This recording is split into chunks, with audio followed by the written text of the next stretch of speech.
I'm Chalmiji Balant here with Practicum 7.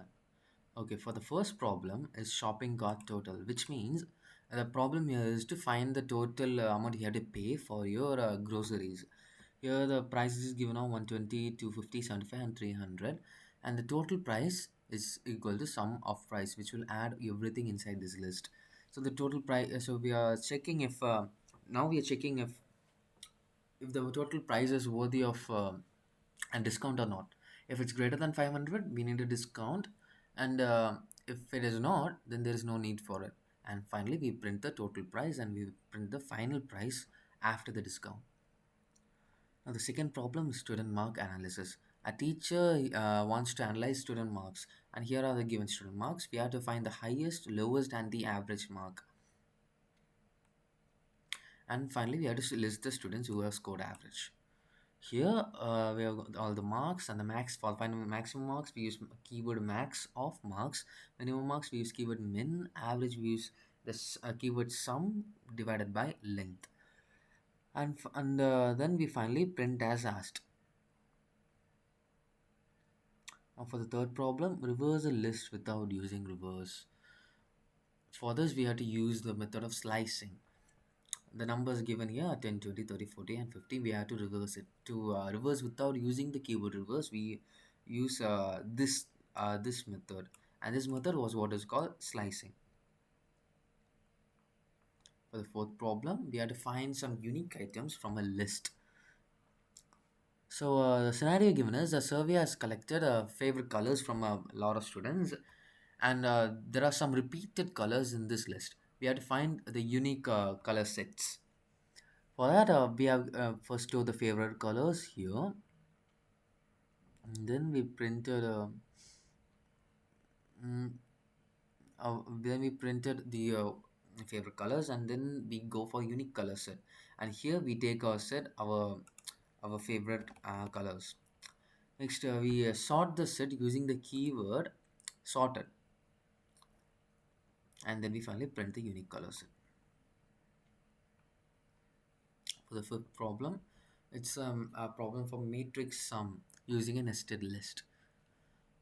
Our program here should be about calculating the sum of each row and the total sum of the matrix. For that, we have to first take the matrix, and then we have to calculate the sum of each row using this for loop.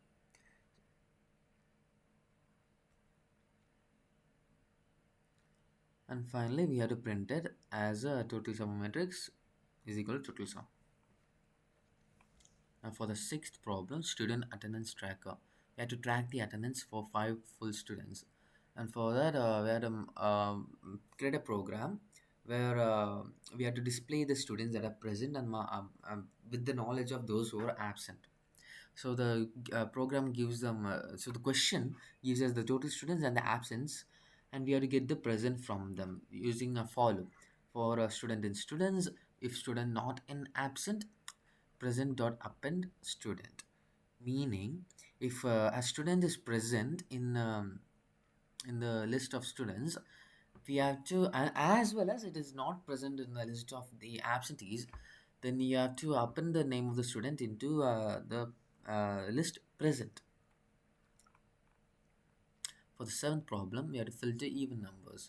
We have given some sensor data, and from this sensor data we have to only extract even numbers, and for that we have to use for loops.